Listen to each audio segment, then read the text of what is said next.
T'es live! Bonjour tout le monde! Ça va bien ce beau vendredi?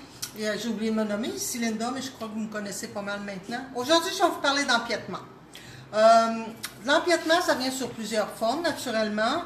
La plus commune, c'est les gens autour de nous qui s'imposent sur nous.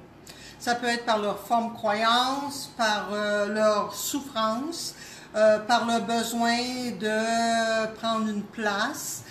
On a aussi de l'empiètement qui vient socialement, qu'on ne veut pas trop se faire juger, on ne veut pas parler puis se mettre dans le trouble, aller contre l'infraction des lois et ainsi de suite.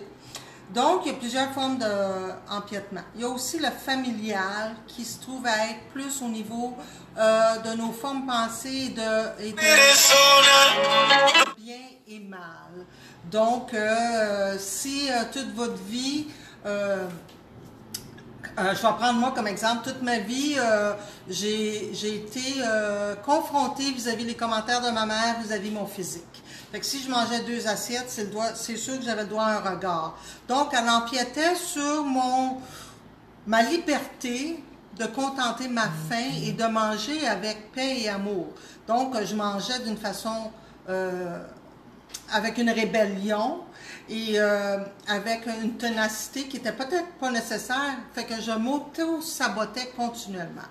Alors, de l'empiètement, c'est ce que ça fait en général. C'est toujours un comportement qui nous siphonne notre énergie. On se sent soit en colère, peiné, épuisé. C'est à peu près les 3 grandes émotions qui vont monter.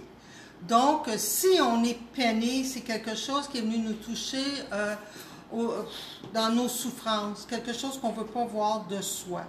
Si ça nous met en colère, c'est qu'on est confronté à agir d'une façon différente à ce qu'on fait tout le temps.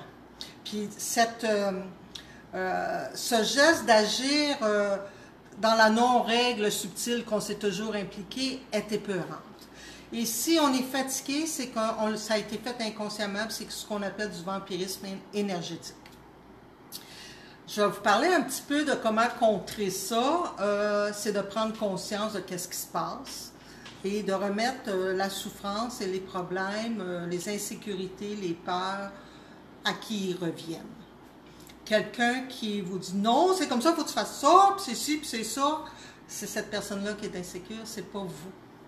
Donc, on dit, OK, t'es pas à l'aise avec ce procédé-là, pourquoi? On lui remet la question au lieu de dire, bon, tu me questionnes. On fait ça comme ça. Si c'est quelqu'un, comme je vous ai dit tantôt, qui fait des regards, puis là, vous vous sentez tout... On dit, pourquoi que je me sens manipulée? Est-ce que cette personne-là, elle aime son allure physique? Est-ce qu'elle est bien heureuse? Si elle ne l'est pas, ben, elle n'a pas d'affaire à déteindre sur moi. Moi, je m'aime, puis moi, j'aime ça comme ça. Alors, c'est des choses comme ça qu'on doit prendre quand je dis prendre conscience de. Maintenant, si c'est inconscient et on ne sait pas comment trop agir, je vous dirais qu'il y a des belles pierres et il y a des rituels qu'on peut faire. On peut faire brûler un lampion au nom d'une personne pour qu'elle retrouve sa lumière, sa paix, son calme.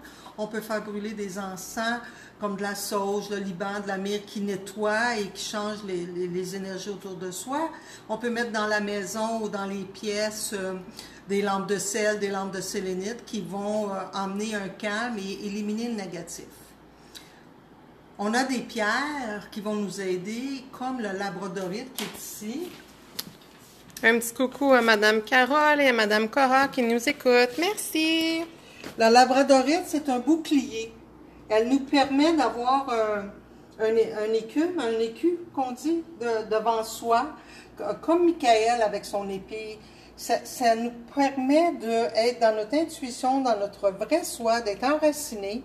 Elle mire toutes les couleurs de l'arc-en-ciel et elle vient du Canada, elle vient du Labrador. Alors, c'est une très belle pierre. C'est un beau bouclier. La labradorite, elle peut agir pour les enfants autant que pour nous. Elle agit dans le respect de la personne. Et naturellement, quand c'est l'empiètement inconscient du vampirisme énergétique, l'obsidienne, c'est la pierre de choix. Elle vient dans multiples formes et multiples différences. On a la dorée qu'on appelle aussi l'œil céleste qui nous permet de voir plus grand de ce qui existe. On a la arc-en-ciel qui travaille au niveau de tous les chakras pour nous enraciner. On a la acajou qui nous permet de se connecter à la terre. La lame d'Apache, elle servait avec les Amérindiens pour faire justement leur tomahawk, leur flèche. C'était une pierre qui servait de protection et qui allait tuer le physique de la personne tout en respectant l'âme de la personne ou l'animal qui attaquait.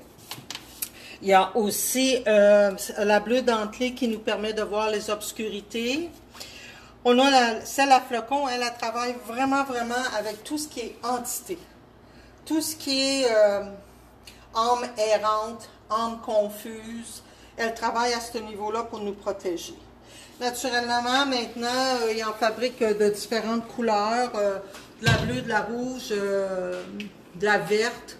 Ce sont de la pierre volcanique qui a été façonnée par l'homme. C'est pas pareil comme les obsidiennes noires ou brunes ou à flocons. Tu les montres? Non, ça va, c'est correct. Donc, ce sont des pierres qui sont des pierres de choix pour se protéger et de se sentir en confiance, de dire « Wow, ça ne m'appartient pas ce bout-là, je ne le prends pas, je mets les pendules à l'heure. » Puis, qu'est-ce qui est important à faire quand on se sent empiété, c'est de changer notre réaction, parce qu'il y a un message pour nous, et d'installer notre réaction pour éliminer notre malaise, pas pour réconforter la personne qui fait l'empiètement. C'est toujours très important de prendre notre message et de gérer soi-même au lieu de gérer le reste. C'est pas toujours évident, facile. Je suis la première des fois à tomber dans le piège. Soyez sans crainte. Alors, sur cette belle note, si vous avez des questions, gênez-vous pas, on va vous répondre. Si vous avez des sujets sur lesquels vous aimeriez qu'on parle plus longuement, vous avez juste à nous faire signe. On arrive pour la fête des pères. Nous allons refaire un tirage moitié-moitié qui se trouve à être ce Bouddha ici. Pour la fête des papas, ça va être on appelle ça un Happy Buddha, un Bouddha rieur heureux avec sa belle grosse bédaine et ses bras en l'air. C'est une valeur de 160 $. Et la moitié des fonds des billets vendus vont aller pour l'association La Vie qui aide les enfants en difficulté. Alors, je vous souhaite un beau week-end, je vous fais tout un beau coucou, et puis profitez du beau temps, il est finalement arrivé, et l'humidité devrait cesser un petit peu ce week-end. Bye!